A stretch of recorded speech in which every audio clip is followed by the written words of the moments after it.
给朕拖下去，砍了。江源跪在地上，思绪却飘到了不知何处。这是哪儿啊？我记得我明明是在席梦思大床上睡觉，怎么一觉睡醒后就穿越到了这个莫名其妙的地方？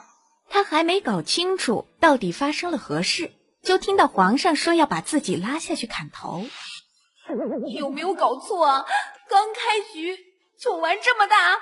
他忍不住抬头往上看，想要知道那个动不动就大杀特杀的暴君长什么样子，却不想正好对上了一双深邃的眼眸。这皇上长得可真好看啊！看够了吗？觉察到底下有名小太医正抬头直视着他，景兰低头看了过去。没，完了！都说古代的皇帝思想封建，不能窥视龙颜，否则就会被挖去双眼喂狗啊！来人，将这群庸医拖下去，砍了。这难道就是传说中杀人不眨眼的暴君？皇上饶命啊！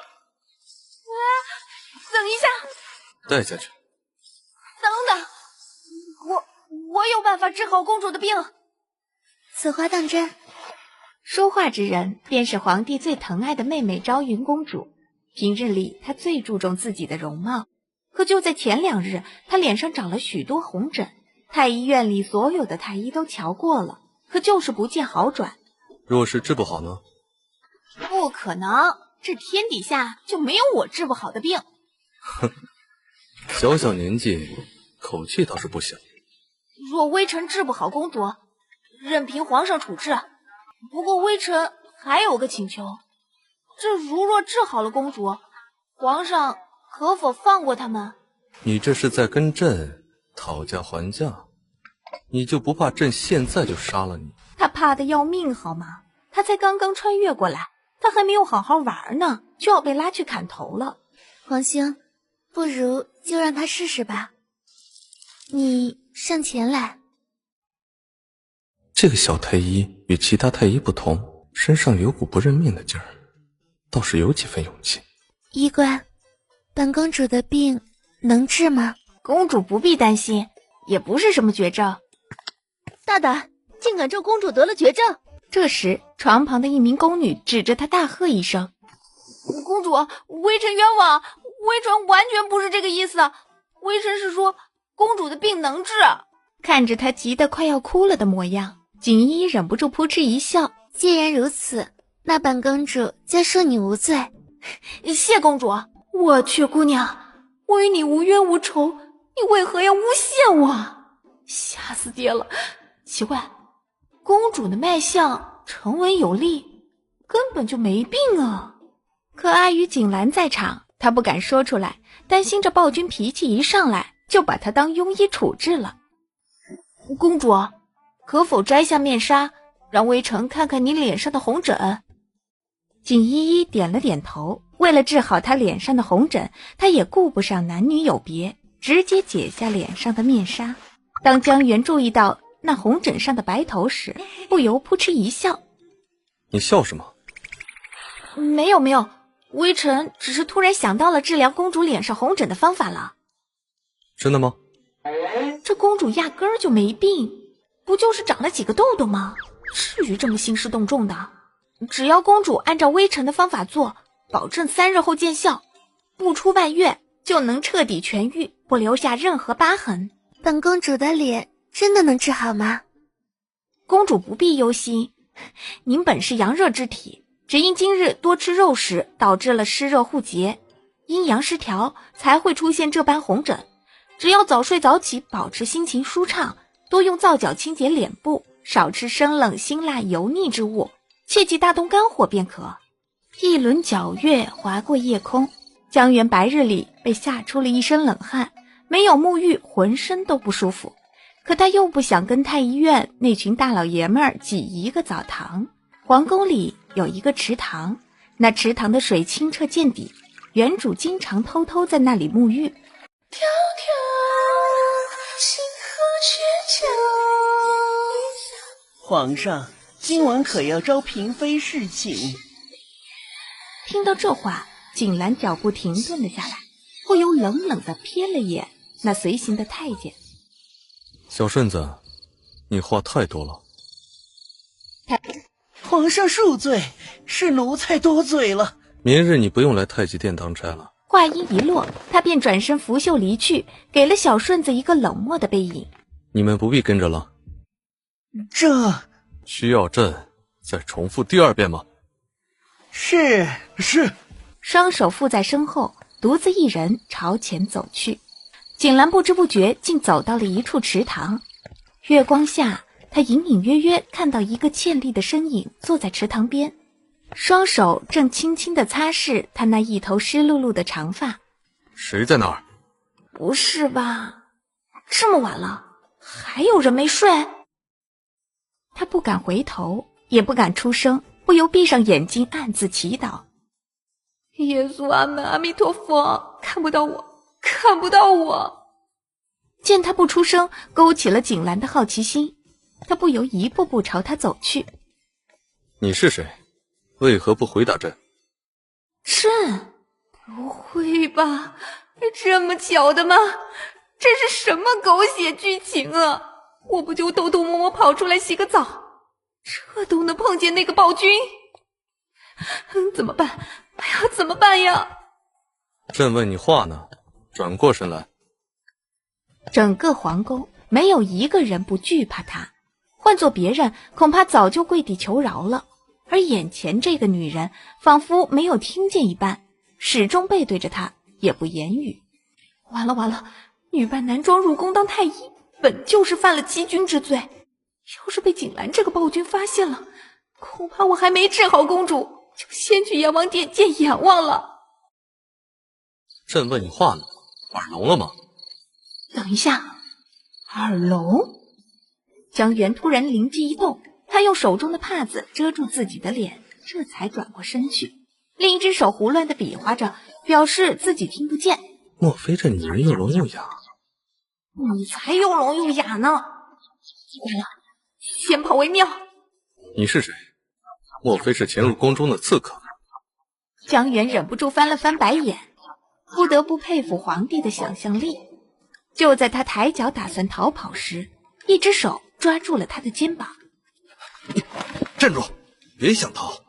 江源看了眼抓住他肩膀的手，立马反握住他的手，弯腰轻巧地挣脱掉了他的束缚。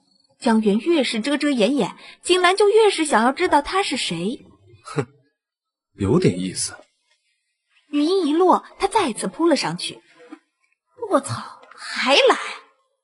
江源忍不住在心里爆了粗口，要不是他身手敏捷，早就被他给发现了。就在他要借着月光想要看清楚对方样貌时，一个粉色的小拳头朝他袭来。景兰吃痛一声，江源刚才那一拳不偏不倚，刚好打在了景兰的右眼上。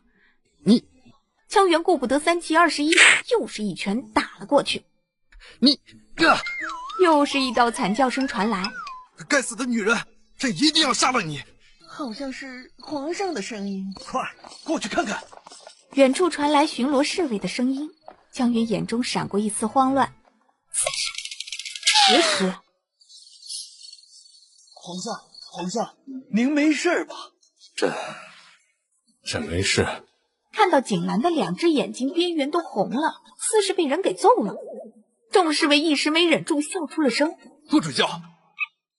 这该死的女人，别让朕知道你是谁，否则朕定要将你碎尸万段。从小到大，我景兰天之骄子，天启国的主宰，从未像今晚这般失败过，竟然被一个来历不明的女子给打了。这要是传出去，一定会被天下人耻笑死。这不是女人的肚兜吗？众侍卫的目光瞬间落在了景兰手中的红色肚兜上，景兰的俊脸更黑了，不由怒瞪着那侍卫，冷冷地质问道：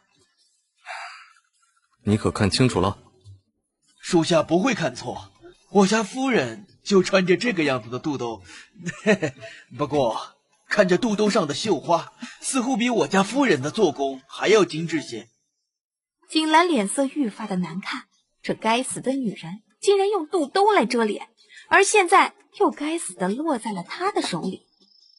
不过话说回来，皇上怎么会拿着女人的肚兜？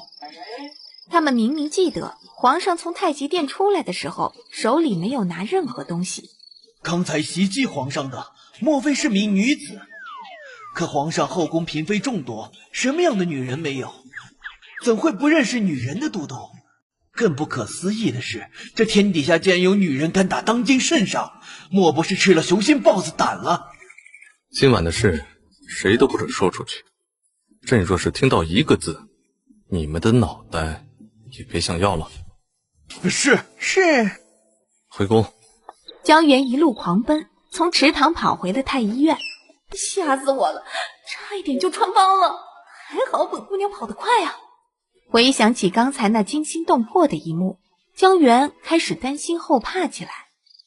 完了，我把暴君给打了，要是让他知道了我的身份，非要砍了我的脑袋不可啊。就这样，江源提心吊胆地过了一整宿。第二日，顶着一双熊猫眼去太医院当值。公主，江医官来了。公主，锦依依摆了摆手，示意她免礼。当注意到她的眼睛时，不由扑哧一笑。江医官，你的眼睛怎么啦？是昨晚没睡好吗？都是昨晚惹的祸，她因为担心而紧张的一宿没睡，能不起黑眼圈吗？江医官，你是不是有什么心事啊？公主，不知今日可感觉好些了？按照你的方法，本公主除了早睡早起之外，饮食也严加控制，加上你这个黄瓜面膜，顿时感觉皮肤都好了许多呢。江医官，没想到这黄瓜除了能吃之外，竟然还可以美容养颜，你是怎么想到的？看着锦衣的脸上痘痘逐渐消了下去，江源脸上也露出了开心的笑容，他的小命算是保住了。这个嘛，是微臣家乡的一种偏方。突然，远处传来一道太监尖锐的声音。听到这声禀报，江源身形一震，他怎么来了？他该不会是来找我的吧？难道他已经知道昨夜那个人是我了？脚步声越来越近，他克制住心中的慌乱。莫慌，冷静啊！皇上不可能认出来。再说了，我现在可是男儿身，就算怀疑，也不会怀疑到我的身上吧？这么一想，江源就没有那么紧张了。参见皇上。锦依依看到锦兰的眼睛后，忍不住扑哧笑出了声。皇兄，你怎么也变成这样了？你和江医官怎么回事啊？你们眼睛是被人打了吗？提到这个，锦兰心中便来气，她堂堂一国之君，竟然在皇宫里被一个女人给偷袭了，而她到现在还不知道那女人是谁。公主，您误会了，臣这眼睛不是被人给打的，是臣昨夜没休息好。怎么，江医官如此怕朕，都寝食难安了？怕，微臣怕得紧。皇上您是真龙天子，九五至尊，有气吞山河之志，纵横天下之魄，龙威艳寒，臣都不敢窥视龙颜的。听到他这番话，锦兰薄唇微微扬起了一抹弧度。在这宫里拍马屁的人数不胜数，唯独江源的话让他很是受用。皇兄，你这伤的可不轻呀，该不会是被人打的吧？锦兰眼中寒光乍现，她望着自己的妹妹时，目光却反而变得温和了许多。没有的事。昨晚朕批阅奏折太晚了，没让小顺子他们跟着，出门摔了一跤罢了。江源听了后，不由在心里默默地向锦依依竖起了大拇指。公主，你真像啦！暴君的确被人给打了，罪魁祸首就是他，只是江源不解，锦兰为何要谎称自己摔了一跤？也对，如果换作是我也肯定不会说出实情的。这皇上昨夜莫名其妙被一个女子给打了，这事要是传出去了，恐怕他的一世英名就毁了。江驿馆，你过来给皇兄瞧瞧，这眼睛肿成这样，还怎么上朝批阅奏折啊？江源正胡思乱想之际，锦衣突然点名，他回过神来，连忙应道：是。不必了。那怎么行？皇兄你贵为一国之君，若留下病根眼睛有个好歹，还怎么治理国家？公主说的是，皇上还是让微臣给您看看吧。江驿官，你快过来呀！是。他伸出了一根手指头，在锦兰面前晃了晃。皇上，看微臣的手势，这是几？你当朕是白痴吗？皇上，那个皇上您别误会，微臣哪敢戏弄皇上您啊，微臣这是在测试皇上的视力啊。朕又没瞎。皇上，那这是几啊？3。看来皇上的视力没有问题啊。闻言，锦兰恨不得一个暴力打在他头上。这小医官怎么看上去如此不靠谱？请皇上闭上眼睛。干嘛？给皇上治眼睛啊。锦兰紧握拳头，强忍着心中的不快，终是按照他说的闭上了双眸。江源站在他的面前，望着面前这张近在咫尺的俊脸，心里默默感慨道：不得不说，这暴君长得可真好看呀！这皮肤，还有这高挺的鼻梁，剑眉星目，还有这张红唇，五官精致到恰到好处。而且他的睫毛比女人还长，闭上眼睛，这长长的睫毛微微颤动着。还别说，这暴君长的模样还挺标致的。要是在现代，那绝对是和明星媲美啊！这颜值杠杠的，就是脾气差了点儿。江驿馆，皇兄的眼睛真的没事吗？耳畔传来锦衣衣担忧的声音，促使江源回过神来。他干笑了2声。公主您不必担心，皇上的眼睛没事的。说罢，江源便伸手去将锦兰的眼睛给搬开，凑到了他的面前，仔细地观察着他的瞳孔。锦兰睁开眼，便看到江源那张放大的脸。昨日在诸位太医之中，他并不显眼，可今日看他，锦兰却觉得有些顺眼了。明明是个男子，却生了一副女相，少了几分男子气概，多了几分女子的阴柔之气。哼，倒是像个文弱书生那么回事。皇上，您的眼睛虽红肿发青，好在并未伤及到视网膜，眼睛也没有充血的现象，种种迹象表明，皇上您的眼睛并无大碍啊。视网膜？这江驿馆，视网膜为何意啊？江源反应过来，他们古代人还不懂什么是视网膜呢。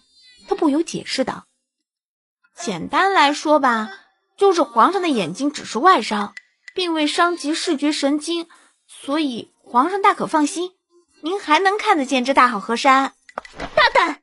你这人怎么说话呢？一旁的若雨不由得指着江源道：那个皇上，臣就是打个比方而已啊，您大人有大量，千万别跟微臣一般计较啊。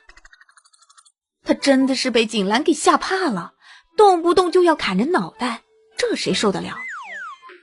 江驿馆，皇兄的眼睛既然没事，那这淤青何时才能消除啊？这个好办。江源灵机一动，连忙打开药箱，从里面轻车熟路的拿起了一瓶药膏，递给了锦衣。公主，这是活血化瘀的药膏，涂抹在患处可以消肿的，1日3次，3日便可消除。皇兄，让臣妹给你上药吧。他刚穿越过来没多久，对于原主的记忆还有许多空白模糊的地方，他唯独记得原主也叫江源，和他同名同姓，只是他不明白的是，原主为何会女扮男装进入这太医院当差？难道他不知道这欺君之罪是会给自己招来杀身之祸的吗？不过既来之则安之，他必须尽快适应这里的生活，死守住他是女儿身的秘密。江大人，公主的病好了吗？江医官，我们有救了吗？皇上不砍我们脑袋了吧？对呀。江源看着如此热情的同事，微微有些不适应了。他伸出手来，高声说道：诸位大人，稍安勿躁。诸位大人请放心，公主的病已经得到了治疗，很快脸上的红疹就会消失的，皇上也不会砍我们的脑袋了。江医官还真是年轻有为呀！哎呀，江医官年纪轻轻，医术如此高明，我等佩服。江医官还真是青出于蓝而胜于蓝呐！各位大人谬赞了，碰巧罢了，只能说明我运气好，命不该绝，命不该绝啊！江源看向朝自己走来的中年男子，正是太医院院士唐大人。院士大人。小袁啊，跟我进来。大人，您找我？唐院士转过身来，看向面前的江源，忍不住说道：小袁啊，以前怎么没发现你的医术这么好？嘿嘿，误打误撞，兴许是运气好。不管怎样，这次多亏了你，救了我们太医院这么多人的性命。大人言重了，身为太医院的一员，救治公主是微臣的职责。小袁，我果然没有看错你，你的确有当太医的天赋，要不要考虑入我门下？俗话说，要想在这宫里生存，多个师傅多条路嘛。意识到这一点，江源面露喜色。这么说，大人是要收我为徒了？哈哈哈，没错，你若是愿意，我愿意拜您为师啊！说着，江源欣喜一笑，连忙跪在了唐院士面前，便向他磕头道：师傅在上，请受徒儿一拜。好孩子，从今往后你就跟着为师，待在太医院行医救人吧。就在这时，唐院士冲外喊道：修儿，你进来一下。来了。江源转头望去，便看到了一位与自己身着同样官服的男子走了进来，约摸20几岁的年纪，只见他生得俊美不凡。小袁啊，这位是你的师兄顾远修。两人的视线不约而同地撞在了一起。师兄好。修儿，这位是江源，从今往后他就是你的师弟了。师弟好，初次见面，请多指教。应该是师弟请教师兄才对，师兄以后就叫我小袁吧。我去，这位师兄也是数一数二的美男子啊，这要是放在现代，不得迷倒万千女护士啊！想到这儿，江源微微一笑。御花园内百花齐放，花香四溢。这日，皇帝召集后宫嫔妃，全数聚集到御花园。后宫们猜测不断，这是皇帝15岁登基，这7年以来第一次召集所有嫔妃。以前他从不召嫔妃侍寝的。哎，你说皇上今早为何将后宫嫔妃都召集到御花园了？不知道啊，这还是皇上头一回召集后宫娘娘们呢。可不是嘛，皇上登基已经有7年了，却从未在哪位娘娘的寝宫留宿，也不找人侍寝。哎，你说咱们皇上是不是突然转性了？不知道。哎呀，咱们还是别说了，要是让皇上知道我们在背后嚼舌根，指不定咱们就被拉去杖毙了。哎呀，走走走。那2名宫女快步离去，正好撞上了迎面走来的江源，冲他微微颔首，便快步离去。暴君召集后宫嫔妃干什么？皇上，不知您今日召众姐妹前来，所谓何事啊？景兰站在凉亭中，望着台阶下的4名嫔妃，面色如常，不为所动，从衣袖中拿出了那碗落在手里的红肚兜，展现在众人的面前。你们可认得朕这手中之物？呀，这不是女人的肚兜吗？皇上手里怎么会有女人的肚兜？难道是谁事情遗漏在皇上那儿的？是谁这么幸运，竟然能够让皇上翻牌子？景兰皱着眉头，底下这群女人像麻雀一般叽叽喳喳闹个不停，吵得她脑瓜子嗡嗡直响。景兰一个眼神，皇上便领会到了。肃静，各位娘娘稍安勿躁。皇上，这肚兜有什么问题吗？这是朕偶然捡到的，若是你们认得这肚兜，便自行上前认领。他倒是要看看这肚兜的主人会不会藏在这4名嫔妃之中。此话一出，后宫嫔妃们争先恐后的上前认领。皇上，这肚兜是臣妾的。皇上，是我的，是我的。我的，皇上，是妾身掉的。景兰将肚兜高高举起，望着底下争先恐后认领的4名嫔妃，面露温色。既然诸位爱妃都说是自己的肚兜，那朕有几个问题考考你们。皇上，您说，妾身们听着便是。只要你们说出这肚兜是掉在什么地方，朕就相信是你们的。皇上，这还用问吗？你们可知冒名顶替可是死罪？此话一出，4位美人吓得魂飞魄胆，瑟瑟发抖，连忙跪地求饶。皇上饶命啊！让他们各自领20大板，遣散回宫。听说景兰15岁登基，后宫里却只有4个嫔妃，这也太寒酸了吧？这古代皇帝不都是3宫6院72嫔妃的吗？就在江源自言自语时，身后传来了景兰的声音：江衣官，你在这里嘀咕什么呢？那个皇上，好巧呀。那刚才好看吗？回皇上，微臣刚刚就是路过，微臣不是有意要偷看的。路过？哼，你觉得朕会相信吗？江衣官，你这演技啊，可真够拙劣的，还是说你做贼心虚啊？他这话是什么意思啊？莫非他已经知道那晚上的人是我了？江源按耐住心底的慌乱，努力让自己看起来若无其事的样子。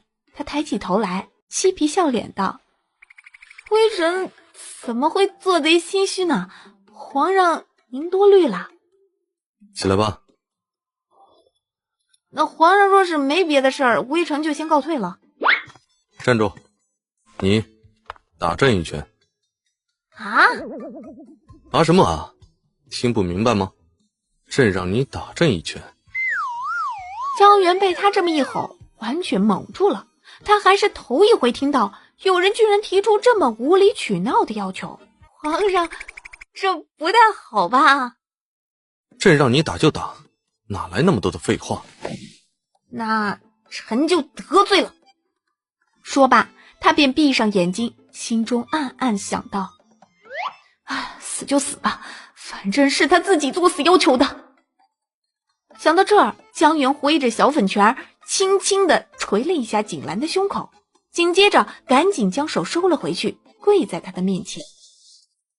皇上恕罪。那晚的女子动手打朕的时候，可不像这般畏手畏脚，表现格外大胆，一定不是她。那日在未央殿，你那不怕死的劲儿哪去了？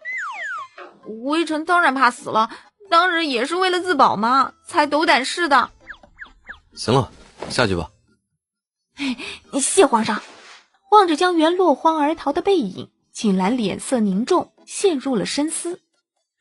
朕一定是疯了才会觉得他的身形和那晚的女子有些相似。江驿馆，这次多亏你医术高明，本公主脸上的红疹全部消失了。只要公主每日早睡早起，少吃辛辣之物，多多敷面膜，给皮肤保持水分，自然就不会长痘啦。自从江源治好了公主，发明了各种各样的面膜，宫中都传开了，宫女们纷纷找他寻求美容养颜的良方。江医官，我也想要可以变美的面膜，我也想要，还有吗？姑娘们，我不是不帮你们，只是……嗨，江医官，我们都明白你的意思，道理我们都懂。话音一落，他们便拿出主子赏赐的首饰以及平日里攒的月银。江医官，这些够吗？无功不受禄，你们赶紧把钱收起来。我倒是可以告诉你们一个简单的方法。什么方法？你们可以试试用黄瓜，将黄瓜切成薄片，敷于面部，不仅可以祛痘，还可以美白呢。啊，黄瓜也能美容？真的假的？就是啊，我们可从未听说过。公主都用过了，你们说真的假的呀？江源徐徐吐了一口气，正准备回太医院，就在这时，一名太监朝他走来，快速地将一团纸塞进了他的手里。江源只好打开手里的纸团，上面写了简短的8个字：今夜子时，冷宫碰面。是夜，到底是谁约我去冷宫啊？难道原主身上有什么不可告人的秘密？这去还是不去呢？在好奇心的促使下，江源还是决定先去赴约。你是谁？为何约我来此？怎么，你进宫才1个月，这么快就不认识本王了？他自称本王，难道他就是天启国的摄政王景琰？阿元，这就是你给本王准备的见面礼。我应该认识你吗？你别过来！你到底在玩什么把戏？实不相瞒，前段时日也不知怎么回事，我突然高烧不退，醒来后就发现忘记了很多事情。这位公子，我们认识吗？这么说，你失忆了？对，我失忆了，以前的事都不记得了。你忘了你进宫的目的，也忘了你对本王的承诺。没想到原主跟摄政王还真有说不清道不明的关系。阿元说他失忆了，以前的事都不记得了。林峰，你来告诉他，本王是谁，他又是谁，还有他进宫的目的。你叫江源，这位是摄政王，咱们的主子。你是一名合格的细作，你进宫的目的是为了潜伏在宫中做卧底，找机会谋杀皇上。我的个乖乖，我居然是卧底啊！那我岂不是会武功？哼，自然，你我的武功还不相上下。你的武功可是本王一手调教的。真的是太好了，以后他又有了一项可以防身的本领了。你既然已经清楚的知道自己是谁，就应该明白你进宫的目的，不要忘了你答应本王的事儿。王爷尽管放心，阿元都明白。本王听说你治好了公主的病，你虽然懂一些医理，医术应该还没到如此高明的地步吧？误打误撞罢了，这不是为了赢得皇上的信任吗？王爷您想想，臣一旦得到皇上的信任，才有接近他的机会，不就更能为王爷您办事了吗？你做得很好，回去继续留在宫中，找机会接近皇上，为本王办事。是。次日清晨，景兰在太监的伺候下，穿上明黄色华贵的龙袍，一步步朝殿外走去。途中经过的宫女纷纷向她扶了扶身，一脸恭敬地说道：见过皇上。哎，皇上，今日这些宫女都是怎么回事？脸上贴的是什么？回皇上，这些宫女脸上贴的是黄瓜片儿，据说黄瓜可以美容，而这些宫女又爱美，所以……若是每个宫女都贴着黄瓜出门，成何体统？那不是影响整个皇宫的仪容仪表吗？又是那江医官搞的鬼吧？是。去太医院走一趟，让江医官到朕的书房候着。是，皇上。太医院中，皇上找我。听到王胜的话，江源一脸惊讶。江医官，随咱家走一趟吧。王公公，皇上有没有说找我什么事儿啊？江医官去了不就知道了。小袁啊，既然皇上找你，你就赶紧去吧。师傅，可是我这还要切药呢。这种事儿交给你师兄就行了。元修，你过来把这些药切了。是，师傅。那就有劳师兄了。随后他便随着王胜离开了太医院，前往御书房。江医官，皇上上早朝去了，你就在这儿候着吧。是啊，江源也不知道等了多久，站得腿都软了，才听见御书房外传来了一阵动静。微臣叩见皇上。平身吧。谢皇上。知道朕找你来所谓何事吗？不知道，还请皇上明示。哼，是你告诉宫女黄瓜可以美容养颜的？是。哼，现在整个皇宫里的宫女都跟着效仿，贴着黄瓜片出门，你知不知道这样有损王室威严？微臣知错了，微臣下次再也不敢了，求皇上网开一面，就饶了微臣这一次吧。见江源认错诚恳，动不动就被他吓得双膝跪地，一时之间景兰找不到合适指责他的话。罢了，知错能改，山莫大焉。你起来吧，这件事也不全怪你。多谢皇上。就在这时，门外传来一名宫女焦急的声音：王公公，皇上在里面吗？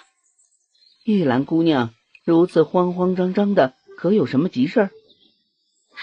王公公，柳妃娘娘从昨夜高烧不退，一直昏迷不醒，还请皇上过去看看我家娘娘吧。闻言，江云下意识地看向景兰。景兰见他盯着自己看，冷不丁冒出一句：看着朕做甚？还不快跟着朕去看看柳妃。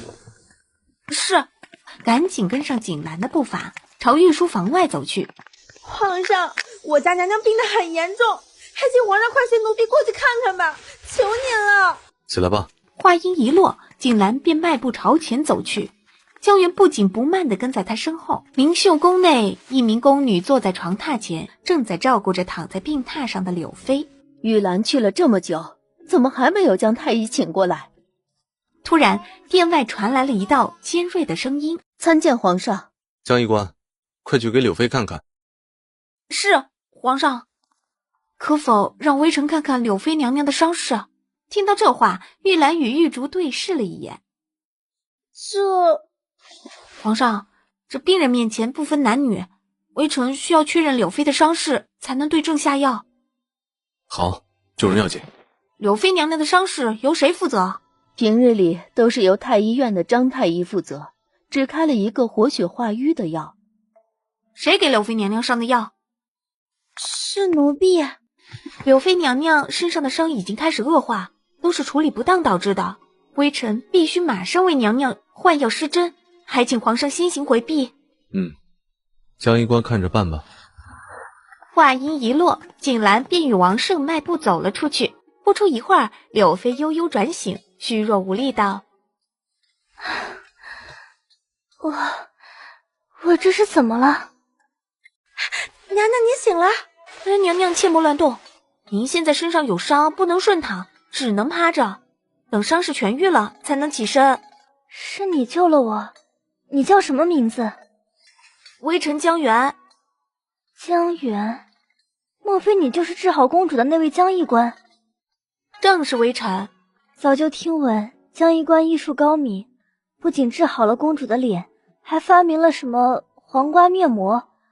今日得以一见，不曾想江医官竟是这般少年。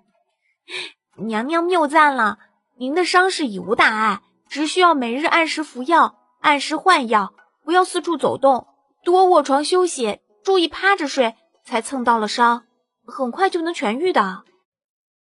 柳妃听了后，当即便命玉竹将她的金银手镯拿了出来。要赏赐给江源。娘娘，请恕微臣不能收，识君之路，为君分忧，是臣的本分啊。江衣冠为人正直，本宫佩服。从宁秀宫出来，江源便发现景兰正用那种诡异的眼神盯着自己。皇上，微臣脸上有花吗？柳妃如何了？皇上放心，柳妃娘娘已经苏醒，微臣已重新给娘娘换了药，接下来卧床休息，多加调养，很快伤势便能痊愈。那就好。随后他便转身离去。这一般皇帝都会在这个时候对自己爱妃嘘寒问暖，关心备至，再贴心的送上一些珠宝首饰和补品，以示安慰嘛。可为啥这个暴君连看都不看一眼呢？玉兰，皇上来了吗？皇上刚刚还在殿外候着，奴婢这边请皇上进来。哎，奇怪，刚刚皇上还在这儿的，怎么一眨眼的功夫就走了呢？玉兰回到殿中，柳妃连忙问道：怎么样，皇上呢？皇上已经走了。我都已经变成这样了，皇上也不来看看我。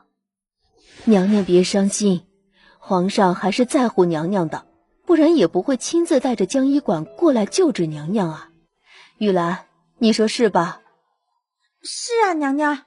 奴婢去找皇上的时候，将娘娘昏迷不醒的事告诉皇上，皇上可着急了，赶紧就带着江医官过来给娘娘医治呢。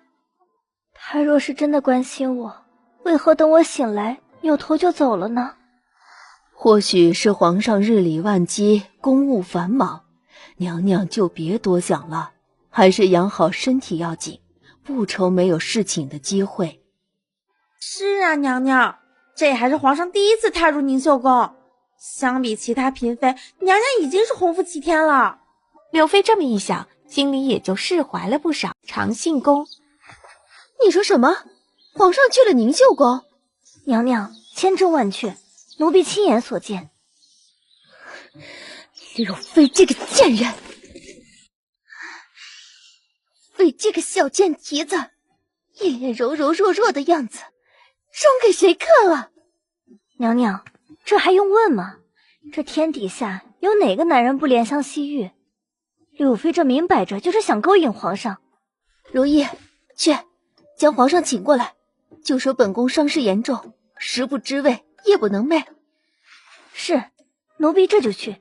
夜幕降临，御书房内灯火通明，景兰坐在龙床前处理大臣们上奏的折子。御书房外传来了一阵吵闹之声。让奴婢进去吧。如意姑娘，皇上批阅奏折的时候不喜被人打扰，还是请回吧。见王胜不肯通融，如意心下一横，只得跪在御书房外，高声喊道：皇上，求求您见见我家娘娘吧，我家娘娘自打被杖责后便一病不起，食不知味，夜不能寐，日日盼着能够见皇上一面。哎呦，如意姑娘，你可小声点，不要命了吗？王胜，进来。皇上，外面在吵吵嚷嚷什么？王胜将事情告知了景兰，景兰闻言冷哼一声：梅妃若是病得很严重，就去给她找个太医，给她开几副安神开胃的药，自然而然的就药到病除了，别来烦朕。是。走出御书房，跪在地上的如意便迫不及待地开口问道：王公公怎么样？皇上肯见我家娘娘了吗？皇上说了，让姑娘赶紧回去伺候着媚妃娘娘。皇上这是见还是不见啊？如意也不敢多问，只好先行回去。微臣给媚妃娘娘请安。皇上怎么没来？回娘娘的话，皇上令下官前来长信宫为娘娘诊脉。你不是说皇上会来看本宫的吗？怎么来的是个太医啊？如意赶紧跪在床榻前，小声道：娘娘息怒。哦吼，感情这媚妃并非真的一病不起啊，而是想借机装病博取皇帝的同情。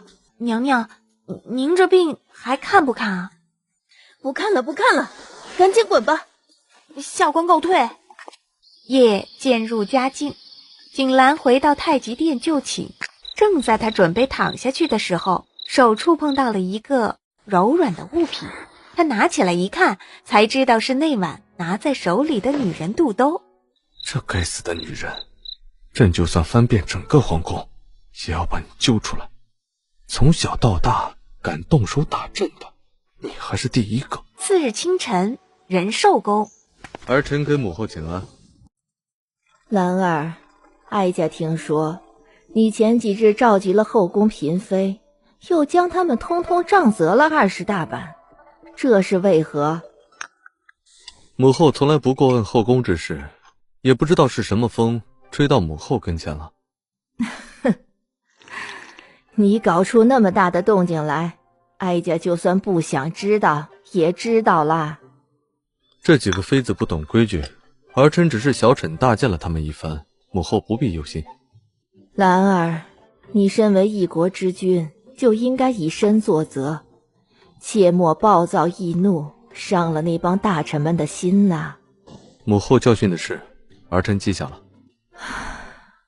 兰儿，如今你已经22岁了，有些事儿哀家也就不多说了，你自个儿掂量掂量。母后的心思儿臣明白，放心吧，儿臣自有分寸，定不会寒了母后的心，还有那帮大臣们的心。昭云给母后请安。昭云来了，快到哀家身边来。是。皇兄怎么也在？朕是来看看母后的。我也是来看母后的，不知皇兄跟母后都聊了些什么？母后，您跟皇兄都说了些什么呀？昭云也想知道。哀家跟你皇兄寒暄了几句。昭云呐，你说这后宫里的4位嫔妃入宫也有好几年了吧，怎么一直没个动静？哎呀，也不知道哀家什么时候才能抱上大孙子喽。母后，这事儿啊，您急也没用，得看皇兄愿不愿意。母后，儿臣身为一国之君，当以江山社稷为重，不该沉迷于女色。儿臣的价值不是传宗接代。你听到这话，皇太后气得不轻，指着他一句话都说不出来。母后，您别生气，皇兄日理万机已经够辛苦的了，哪还有时间去应付那些女人啊？哼，哀家这不是为了江山社稷着想吗？你皇兄今年20有2了，先帝在他这个岁数早已经子嗣兴旺了。他倒好，这么多年后位空置，也不招妃嫔侍寝，还推了3年选秀，他到底想干嘛？兴许是皇兄缘分未到，这缘分到了，皇后会有的，皇嗣也会有的。皇兄，你说是吧？母后，若是没有别的事儿，儿臣就先回御书房了。也不等皇太后作何反应，景兰便转身离去。你看看他，每次跟哀家说话都是这个态度，一走了之。母后，您别生气，当心气坏了身子。唉，皇兄的性格您又不是不知道，您越逼他，他就越不接受。再给皇兄一些时日吧，或许日后他就想通了呢。要等到什么时候？坊间已经有传言说他不近女色，再这样下去，哀家迟早会被他给气死。母后既然已经决定不过问后宫之事，至于皇嗣，您就别操心了，急不得。怎么不急？从你皇兄15岁登基时，哀家就盼呀盼呀，可他就是不选秀，说他还小，刚刚登基，江山不稳。盼到他20岁这年，好不容易答应了选秀，他就从万千少女中只选出来4个嫔妃，还从不翻他们的牌子，在后宫如同摆设。你说哀家这个当太后的能不急吗？昭云呐，你说景兰这孩子该不会是有什么隐疾吧？没听皇兄提起过这方面的事儿。这种事儿，一个大男人如何启齿？不如找个太医给你皇兄看看。哎，母后，张云知道一个医术高明的医官。一个小小的医官，医术能高明到哪里去？母后可别小看了这江医官，张云脸上的红疹可都是江医官治好的。这江医官医术真有你说的这般高明？那当然了，张云难道还骗母后不成？既然如此，马上派人去将这个江医官请过来。是。太医院。哎，太后娘娘要见我。刚刚仁寿宫的宫女来过，说是太后有请。师傅，您说太后她老人家召我前去，究竟所为何事啊？皇太后久居深宫，也不过问后宫之事，想来也不是什么要紧的事儿，你也无需害怕。微臣叩见太后娘娘。平身吧。谢太后。母后，他就是太医院的一名医官，名唤江源，就是他治好了我的脸。你就是江源，今年多大了？看你年纪尚小，医术就如此精湛了。回皇太后，微臣16了。才16岁，就已经是正7品医官了。母后，您别看江医官年纪小，这医术都快将太医院的御医都比下去了。既然你能治好公主的病，想必定有过人之处。下官只是刚好知道一些偏方，误打误撞才治好了公主的脸。江医官，哀家现在就提拔你，封你为正6品御医，你可愿意？江源一脸懵，皇太后为何突然要给他升职啊？所谓无功不受禄，这其中一定有诈。臣惶恐，何德何能晋升为正6品御医啊？还请皇太后收回成命。江医官不必紧张，哀家提拔你是想让你跟着皇上照顾他的身体。太后娘娘要微臣照顾皇上的龙体，可是皇上面色红润，不像是生病的样子呀。江医官，你上前来。锦依依便伸手在他耳畔低语了几句，只见江源瞪大双眼，一脸不可思议道：啊，什么？皇上有隐疾？嘘，江医官，你小声点。皇帝不肯召集后宫嫔妃侍寝，也从不与女子亲近。哀家与公主只是怀疑，皇上是不是有那方面的隐疾，故而让江医官到皇上跟前伺候，也好随时向哀家报告皇上的身体情况。太后娘娘，皇上的脾性您不是不知道，别说是给皇上诊脉了，就连近他的身都困难啊。哀家不管你用什么办法，必须确认皇上是否有隐疾。是，微臣领命。来人，传哀家懿旨，太医院医官江源从今日起晋升为正6品御医，负责照看皇上的龙体。回到太医院，诸位太医御医们纷纷向他道喜。恭喜江大人晋升正6品御医。恭喜恭喜啊！以后江大人的职责可就重了。药房，顾远修便朝他走来。师弟，没想到你入宫不到2个月就升职的这么快。唉，师兄啊，你就莫要挖苦我了，我不想升职啊。师弟，你在说什么呢？啊，没事。都说伴君如伴虎，以后师弟你的职责就是照看好皇上的龙体，责任重大，你心中烦忧也属于正常。或许这便是痛并快乐着吧。无妨，有师傅在，小袁，你就放心大胆的去吧。若是遇到什么困难啊，我和师傅都是你坚强的后盾。谢谢师傅还有师兄，有你们在，我就不害怕了。不就是给暴君看病吗？他又不是洪水猛兽，我为何要怕他啊？皇上，江玉仪来了。他来干什么？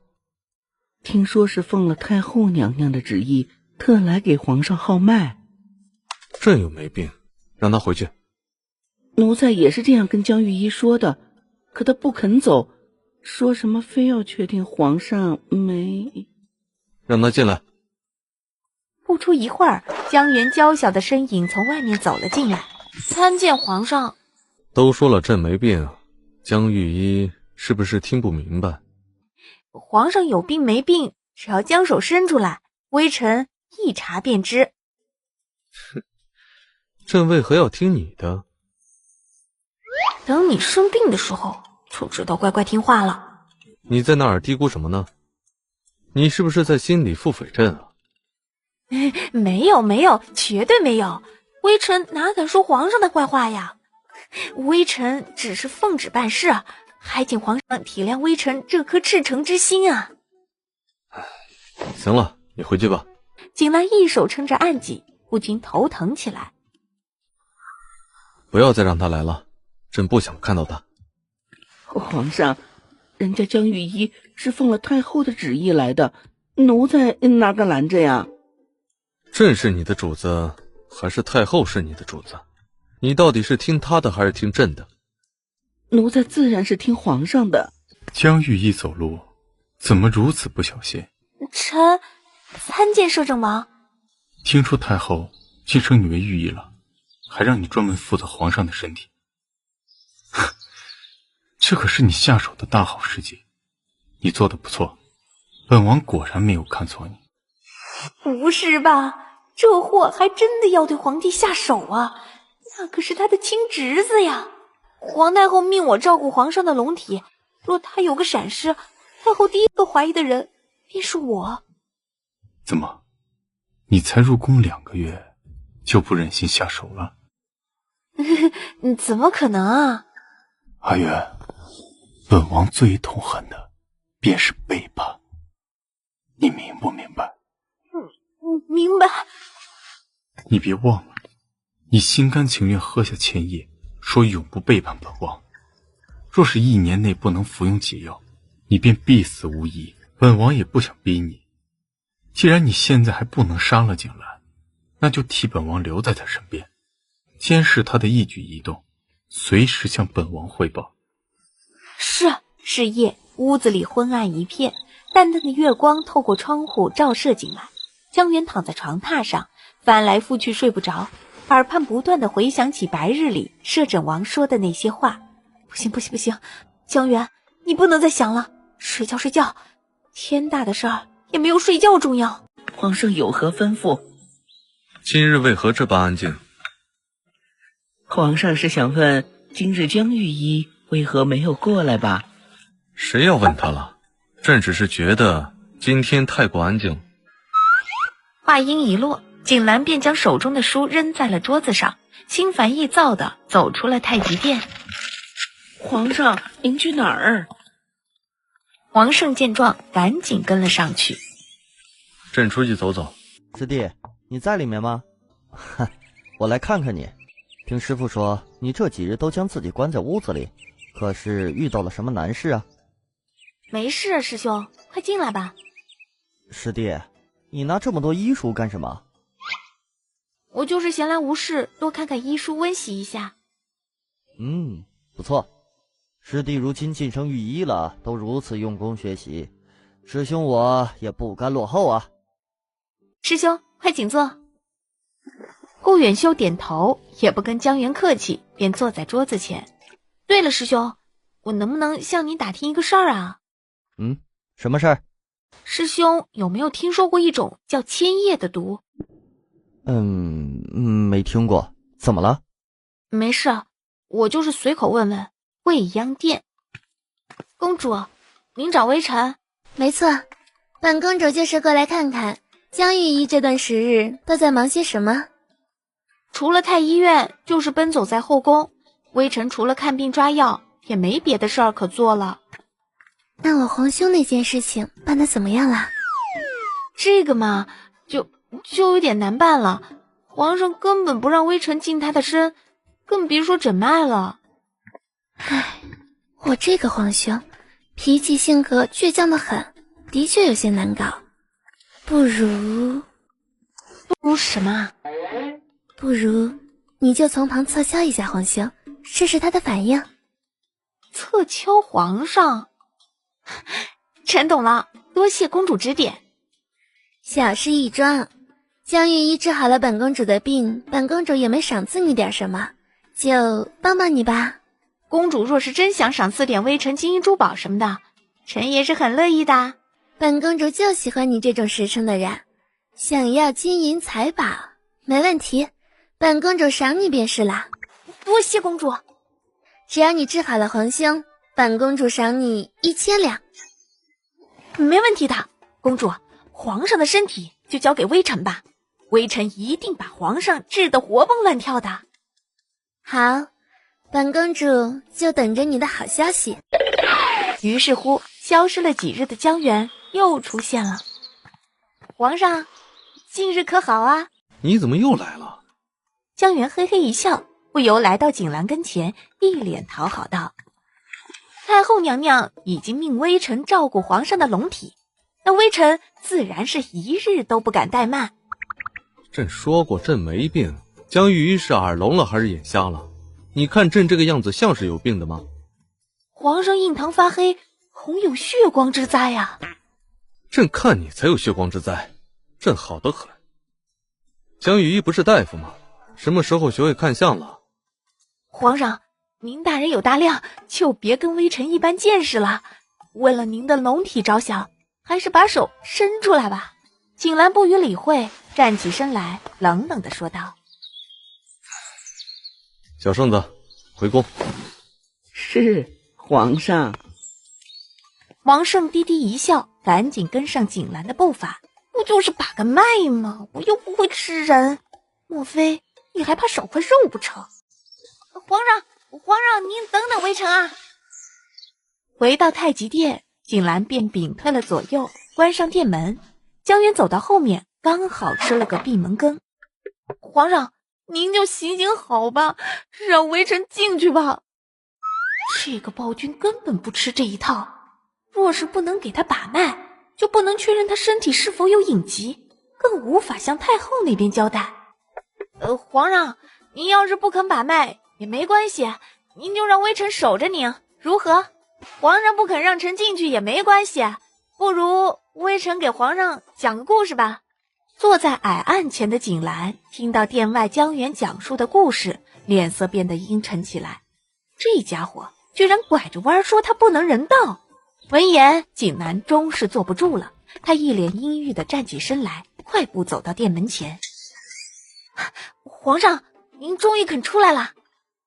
你进来。是皇上。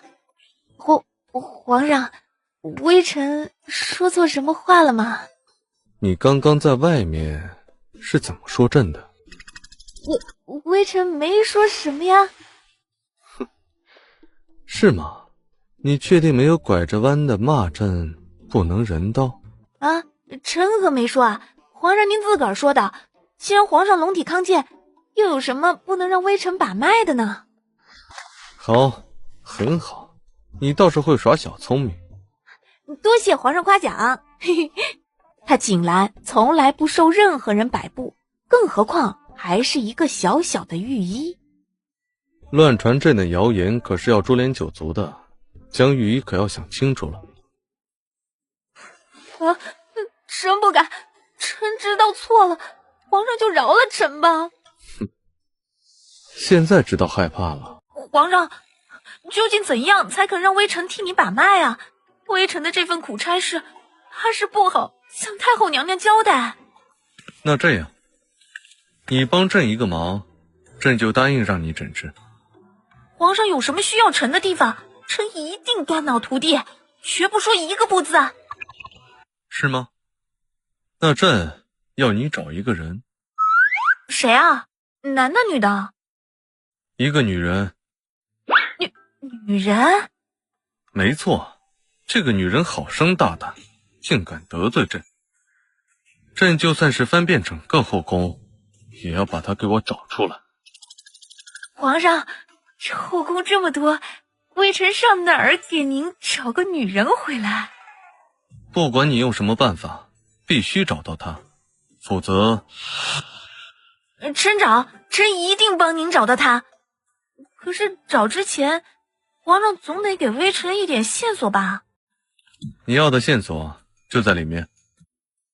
听到这话，江源一脸吃惊，这家伙该不会是一直留着他的肚兜吧？想到这儿，江源偷偷一笑。你笑什么？没有，臣立马就将线索拿回去，替皇上找人。这里面是那个女子留下的，你看一眼，记住上面的针脚绣花。明日替朕去一趟上衣局，打听一下宫里的宫女是否穿着这样的布料。我自己的肚兜，我自己再熟悉不过，用得着你说？景兰这才将锦盒打开，让江源看了一眼。你记住了吗？记住啦。回去吧。于是他拱了拱手，就在他转身要离开的时候，景兰立马叫住了他。哎，等一下。皇上还有何吩咐啊？明日朕随你一起去上衣局。干嘛一副很惊讶的表情？还是说你知道她是谁？怎么会呢？这可是女子的贴身之物，微臣一个大老爷们儿怎么可能知道啊？皇上，您多虑了。是吗？直觉告诉他，眼前这个江源很可疑，有些不对劲儿。至于哪里不对劲儿，他一时半会儿又说不上来。江源走后，景兰便换来了大内侍卫齐明，他身边1等1的高手，也是他的亲信之一。属下参见皇上。齐明，朕有个任务要交给你。但凭吩咐。朕要你去监视一个人，他是太医院的御医江源。是，属下遵命。小袁，你在里面吗？顾师兄怎么来啦？我正要去澡堂，看见你屋子里灯还亮着，就想问问你要不要一起去沐浴啊？不用了，师兄，您先洗吧。都是男子汉，怕什么？师兄，真不用了，我不习惯和一群人挤一个澡堂。好吧，你年纪尚小，难免有些害羞，那我就先去了，你也记得早点休息啊。师兄慢走。太极殿上，你是说他不肯和太医院的那群男人一起到澡堂洗澡？属下亲耳听到，江御医说他不习惯和一群大男人挤一个澡堂。哼，这个江源到底有什么不可告人的秘密？皇上，或许此人和您一样有洁癖，说不定。闻言，景兰陷入了沉思。她本身就长得秀气，白白净净，像个文弱书生。不知道的人还以为她是个女人，或许她只是长得像而已。朕知道了，退下吧。是。翌日，咦，黄兴，你这是要去哪儿？参见公主。江御医不必多礼。朕要去上衣局。黄兴，朝云正好想做几件新衣裙，不如一起去吧。景兰也没有反对，算是默认了，径直朝前走去。黄兴从来不过问后宫之事，更别说去上衣局了。江御医，你是不是知道些什么？上衣局。参见皇上，参见公主。都起来吧。谢皇上。昭云公主想做几件新的衣裙，朕就陪公主过来看看。不知公主喜欢什么样的款式？本公主也不知道，不如两位姑姑挑选一下，看看有没有适合本公主的款式。公主，请随奴婢来。景兰不由冲身旁的江源使了使眼色。那个姑姑，可否问一下，咱们上衣局用料有什么讲究啊？可有分3、6、9等？那是自然，上宫局所有的布料材质都分3、6、9等，像后宫的娘娘们都是用的上好的绫罗绸缎。那后宫之中的宫女又是用的何种布料？自然是普通的棉麻。那肚兜的材质不是棉麻，而是丝绸做的，上面的绣花和针脚也极为繁琐，一看就不是普通的宫女所穿之物。既不是后宫的嫔妃，也不是宫女，那她会是谁呢？皇上，您也听见了，什么也没问出来，咱们还要不要继续查下去啊？我求求您了，不要再查我了，我还想多活2年呢。查？怎么不查？皇兄，你们在聊什么呢？没什么。选好了吗？选好了就回吧。皇兄怎么回事啊？不是他要来上一曲的吗？怎么又走了？话说回来，让你给皇兄诊治，怎么还没结果啊？皇上根本不让微臣把脉，公主支的招，臣已经都用过了，根本不管用啊。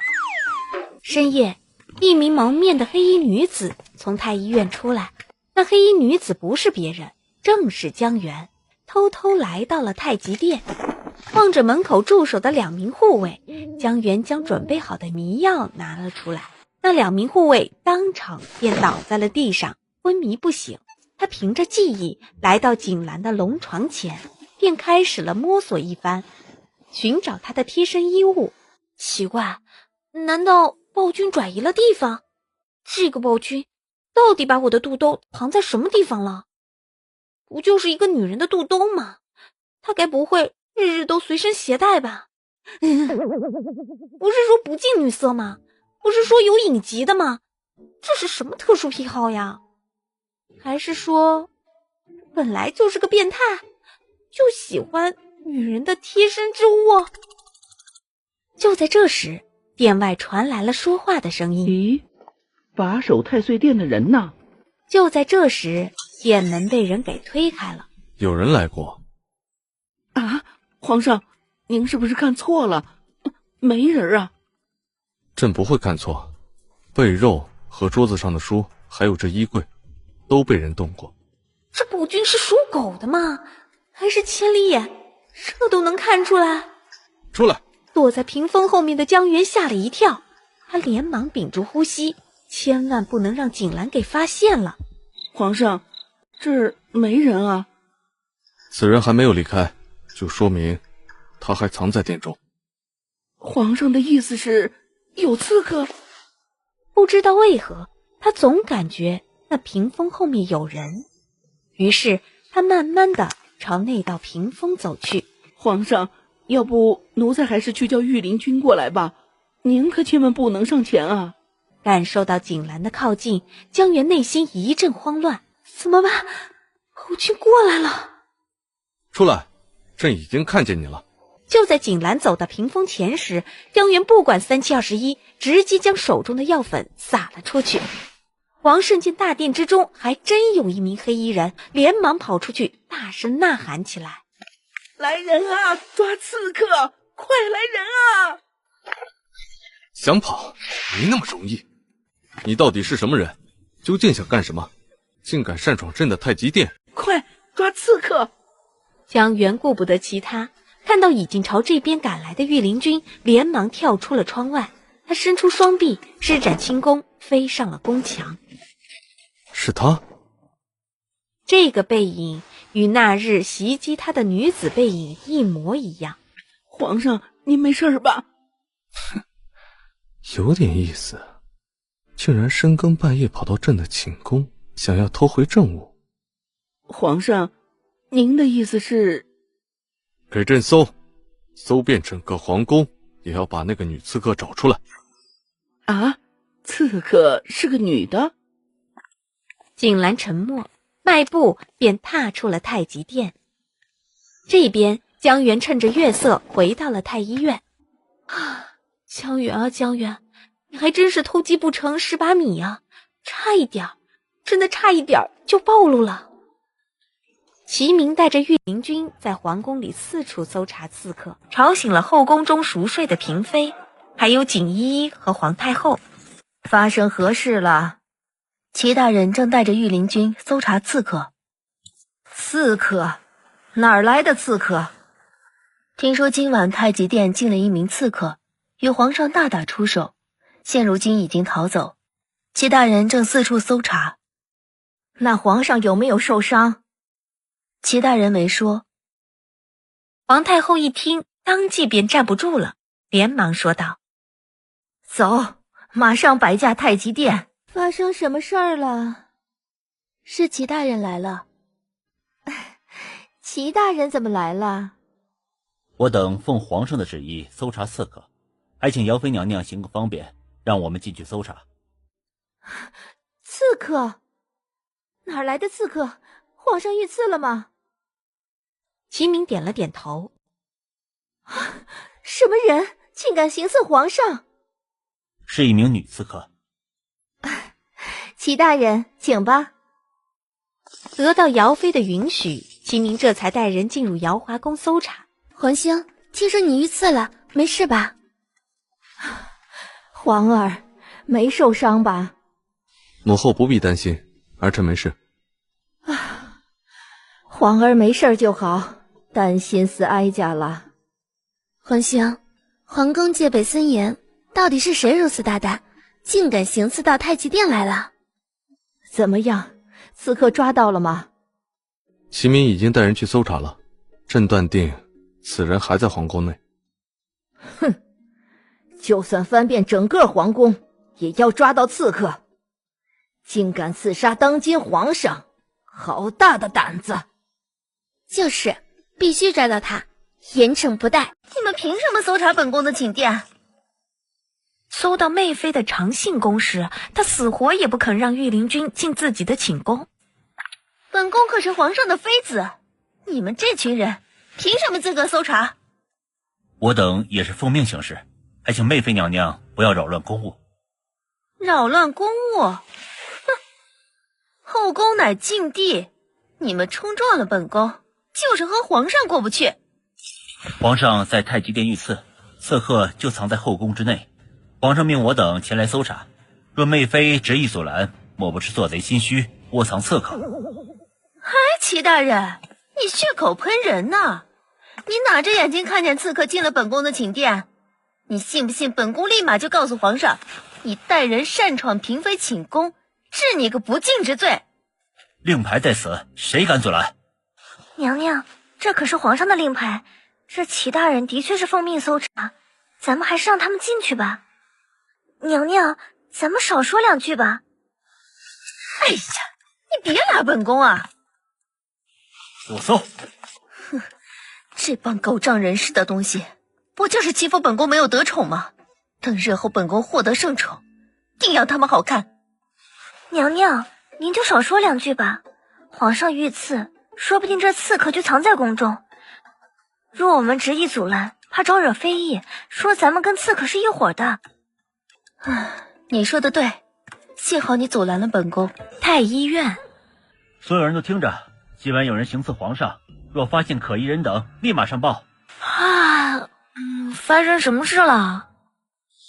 听说今晚皇上遇刺了，他们是来搜查刺客的。啊？什么？皇上遇刺了？小元，有点事。齐大人，您的意思是，刺客就藏在我们太医院？刺客就藏在皇宫内，皇上有令，翻遍整个皇宫也要找到刺客，还请院判大人配合我等执行公务。那是自然，既然是皇上的命令，我等必定遵从。齐大人，请给我搜，不能放过任何蛛丝马迹。是。看这阵势还真不小啊，也不知道这刺客什么来历，竟然让皇上如此兴师动众的。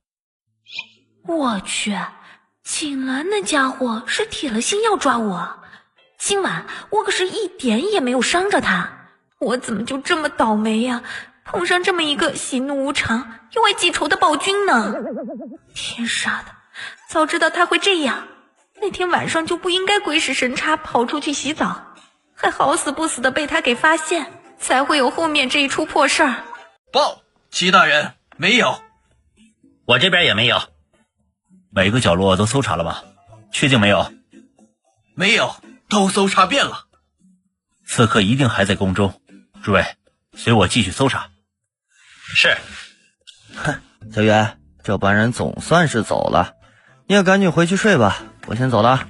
清晨，摄政王府，王爷，宫中传来的消息，皇上昨夜居然遇刺了。啊，遇刺？不过景兰毫发无损，却命人大肆在宫里搜查刺客，究竟寓意为何？莫非是江源暴露了？不可能，他若是暴露了，景兰会直接带人前去太医院搜查，而不是大海捞针。那昨晚的刺客会不会是他？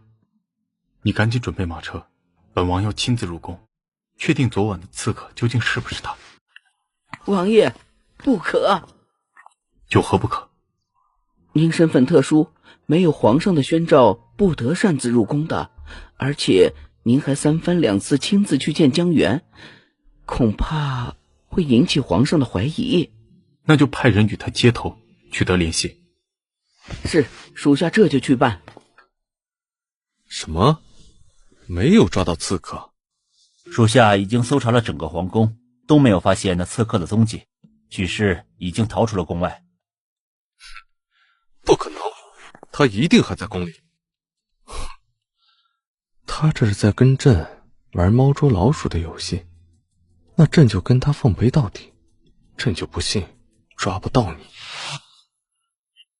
传令下去，将刺客留下的东西挂在宫中，告诉宫里所有人，凡是知道这条发带的线索，朕重赏。是。把昨夜值班的护卫带上来，朕要亲自审问。是。皇上饶命！你们2个将昨晚的事儿从头招来，若有半句虚言，朕格杀勿论。听到这话，2名护卫吓得脸色苍白，连忙大喊饶命，并将昨晚如何被人迷晕的事儿一五一十地告知了景兰。皇上，我等说的句句属实啊，绝不敢欺瞒皇上。是啊，我们真没有看到那刺客的真面目，就被他给迷晕了。他用何种东西将你们2人迷晕的？皇上，是这个。没错，就是这颗针扎在我们身上，让我们失去了知觉。小圣子，去把太医院的江御医给朕找来。是，奴才马上去。不出一会儿，江源便跟着王胜来到了太极殿。微臣给皇上请安。平身吧。谢皇上。不知皇上召微臣前来，所谓何事啊？你可认得朕手中这针？没见过。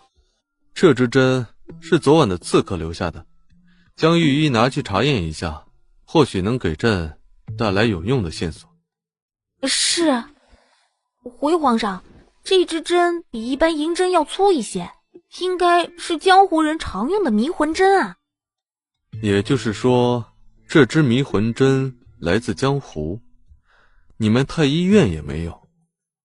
正是啊。朕知道了，你退下吧。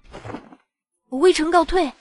待江源走后，景兰便吩咐道：马上派人去太医院查，看看是否有人在使用这样的迷魂针。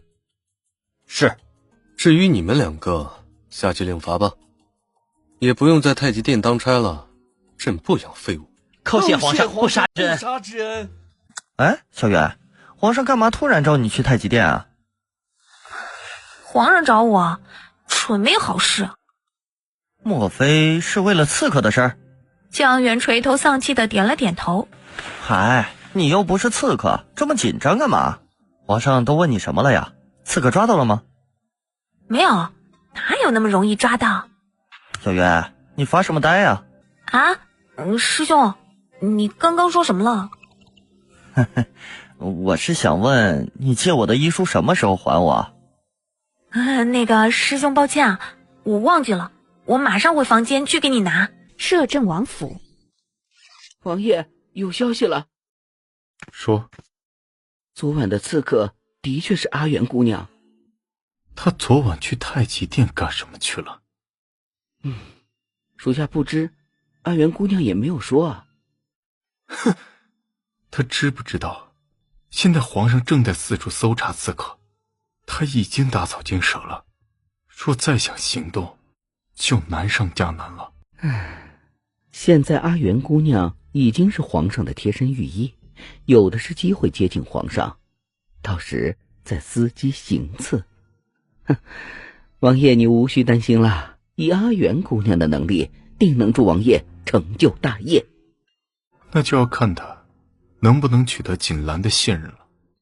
属下查到那日皇上拿着一个女人的肚兜，似乎在找肚兜的主人。此话当真？消息属实，我们的眼线亲耳听见媚妃身边的宫女说的。听说那日4位嫔妃都被皇上杖责了20大板，之后在床上躺了好几日呢。有点意思。堂堂天启国的皇上，登基7年都不曾召集嫔妃侍寝。都说咱们的皇上不近女色，没想到呀，终有一日却为了一个女人如此兴师动众。看来这个女人能够左右他的情绪。去查一查，他要找的人是谁。就连皇上也不知道那女子长什么模样，那属下就更查不到了。只知道那晚皇上是从御书房出来，他不让人跟随，独自一人在皇宫里四处走动，之后就拿着一个女人的肚兜召集了后宫的嫔妃。既然他这么想要找到美人，不如本王就遂了他的意，送些美人给他。金銮殿上，诸爱卿有事启奏，无事退朝。皇上，臣倒有一事。皇叔但说无妨。皇上15岁便继承大统，后宫却只有4位嫔妃，1年半载都不曾为皇上延年子嗣，于情于理，这都说不过去吧？现在在朝堂上讨论朕的家事，皇叔，这不合适吧？哼，延绵子嗣，关乎到我皇家的血脉，亦关乎着我天启国江山社稷，我朝的未来，怎么能说是家事？皇叔到底想说什么？皇上，你如今正值壮年，应该早做打算才是。临幸嫔妃早日诞下皇长子，庇佑我天启国。皇上，摄政王说的不无道理，请皇上广纳后宫，延绵我天启血脉。臣附议。臣也附议。还未到3年的选秀之期，皇叔就和大臣们劝诫朕纳妃，这不合时宜吧？3年选秀都是老祖宗定下来的规矩，皇上是天子，只要是你看上的女人，只要一句话就可以手到擒来。皇上还在犹豫什么？皇上，为了延绵我天启国皇家血脉，臣愿为皇上分忧。臣从各地挑选了一批姿色出众的女子，赠与皇上。皇叔送朕如此美人，为成人之美，朕岂有不收之理啊？皇上喜欢便好。仁寿宫，你是说，你皇兄今日在大殿上收下了摄政王送的6位美人儿？对呀，皇兄居然没有反对，真是太奇怪了，这可不像他的风格。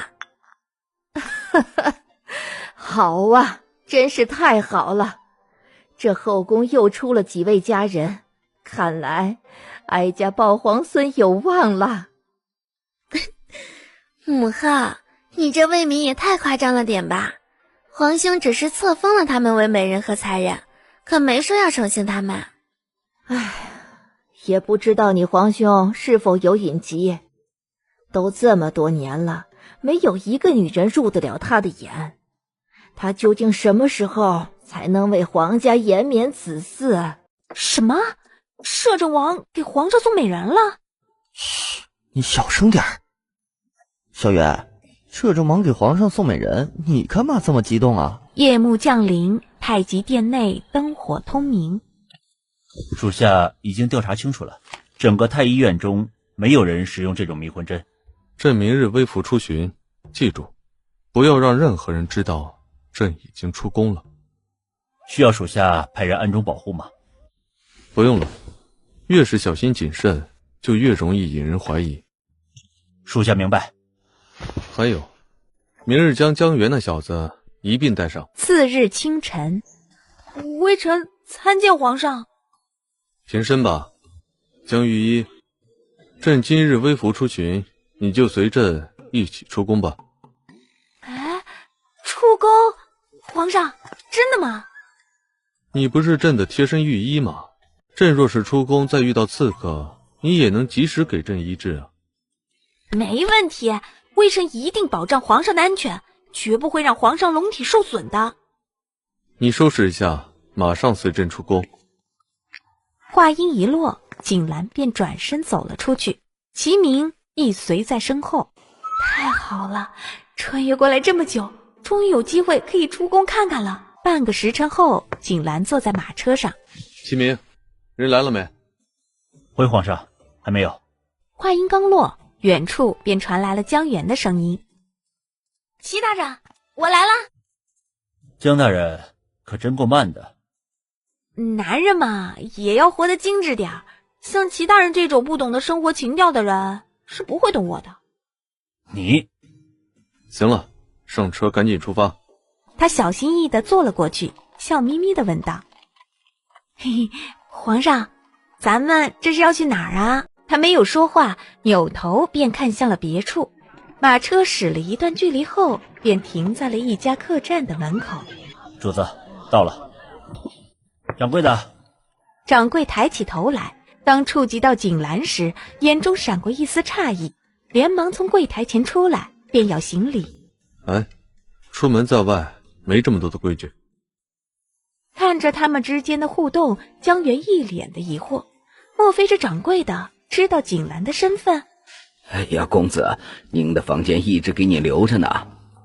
给他们两个也安排一间客房。是，二位请跟我来。哎呀，真舒服，出宫游玩的感觉简直不要太爽啊。午膳时间，掌柜的准备了丰富的菜肴，端到景兰的房间。公子，不知道这些菜肴合不合您的胃口，小的就让厨房多做了些。老张，我有没有跟你说过，出门在外就不要铺张浪费，一切要从简。可是朕是出来微服私访的，一切从简。你准备这么多的菜，朕一个人也吃不完。对，禁止铺张浪费，就连皇上也不能例外。见江源插嘴，齐明不由瞪了他一眼，景兰也回头看了一眼身侧的江源。我说错话了吗？将这些菜肴都撤走吧，只留下3菜1汤，够我们3个人吃了。是。哎，且慢，张掌柜，请问你打算如何处理这些没吃的菜肴啊？自然是拿去倒了。倒了？这么好的菜全部都倒了，岂不是更浪费啊？皇上，微臣有个不情之请。江御医有何不情之请啊？可否将这些未动的饭菜赏给那些饿着肚子沿街乞讨的乞丐啊？皇上日理万机，久居深宫，不知天下疾苦。咱们是锦衣玉食，加官进爵了，可这些乞丐常年流浪在外，吃不饱穿不暖的，何不将这些吃不了的饭菜给他们送去啊？多做一些好事，多存一分善心啊。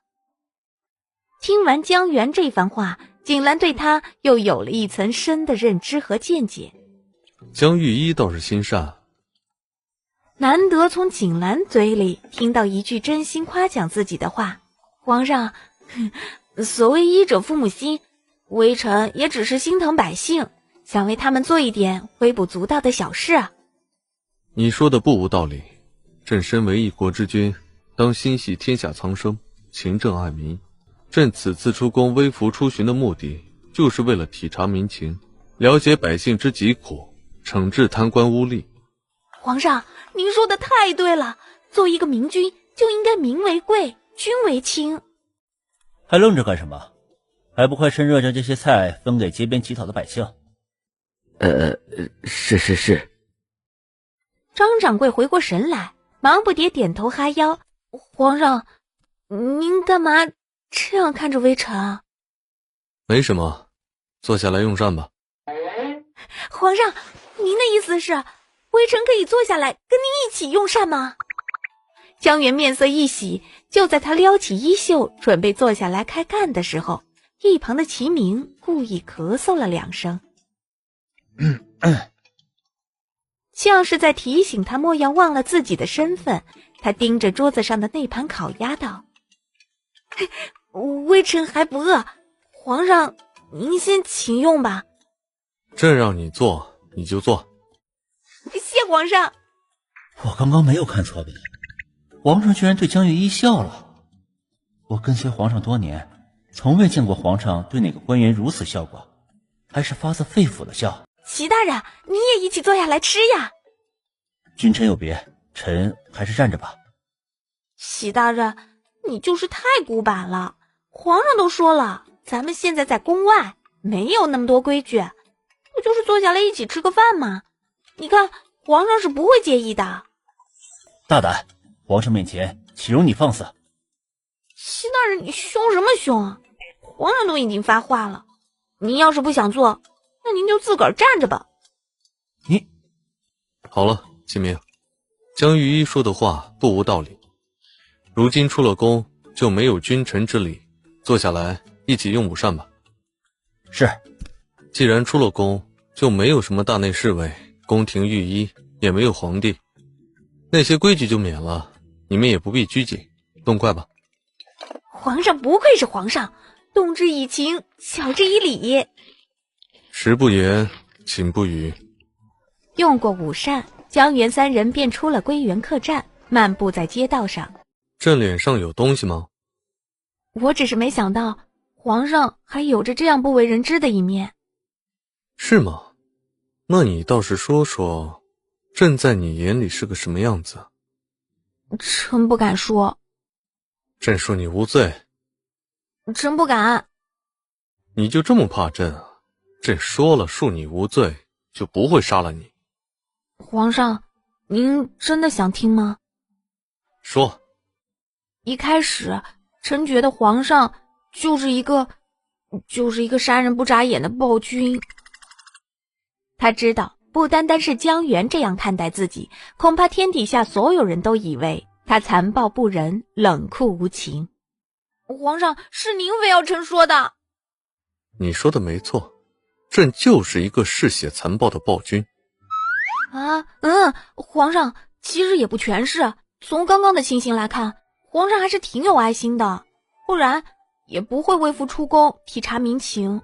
江御医啊，朕见你受伤了，就想着……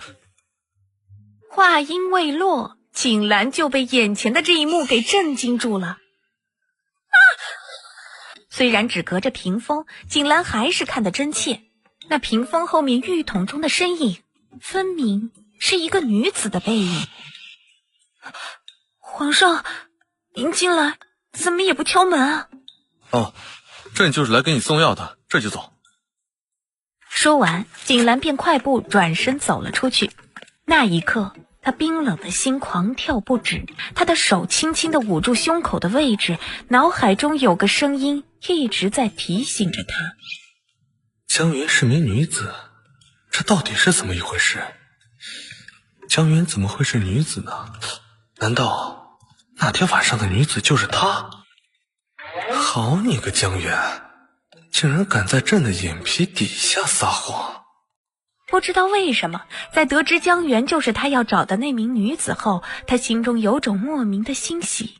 房间内，江源赶紧穿上衣服后，这才小心翼翼打开房门，见景兰人已经走了，门口却还留着他送来的金疮药，他不由得松了口气。他应该没有发现我是女的吧？看来这暴君还是挺有人情味的嘛，知道我烫伤了，还亲自送药过来。次日清晨，早，抱歉，昨晚睡得沉了些，所以起晚了。用早膳吧。长信宫，娘娘，御膳房那边已经将燕窝粥熬好了。都已经装好了吗？如意点了点头。走吧，去太极殿。是。如意低头颔首，提着食盒，跟随在媚妃的身后，径直朝太极殿的方向走去。姚妃娘娘，您不能进去。几位大哥，我家娘娘知道皇上最爱吃梅子糕，亲手做了一些，给皇上送过来的。皇上吩咐了，任何人不得打扰。姚妃娘娘还是请回吧。本宫不打扰，就把这梅子糕送进去就走。麻烦几位通报一声。看着姚妃吃了闭门羹，媚妃心里格外舒畅。哟，这不是姚妃妹妹吗？媚妃姐姐怎么来了？妹妹怎么见了姐姐，连基本的礼数都没有了？妹妹见过媚妃姐姐，这还差不多。今儿个妹妹怎么来太极殿了？姐姐能来，为什么妹妹就不能来？本宫跟你能一样吗？本宫是谁？四妃之首。姐姐位分大又如何？还不是不受皇上宠爱。妹妹等着瞧好了，皇上最喜欢本宫这样的，获得恩宠也是迟早的事儿。像姚妹妹这般要胸没胸，要屁股没屁股的，皇上怎么可能会看上你？我看妹妹呀，别白费心思了。媚妃得意一笑，目光落在了宫女原香手里的梅子糕上。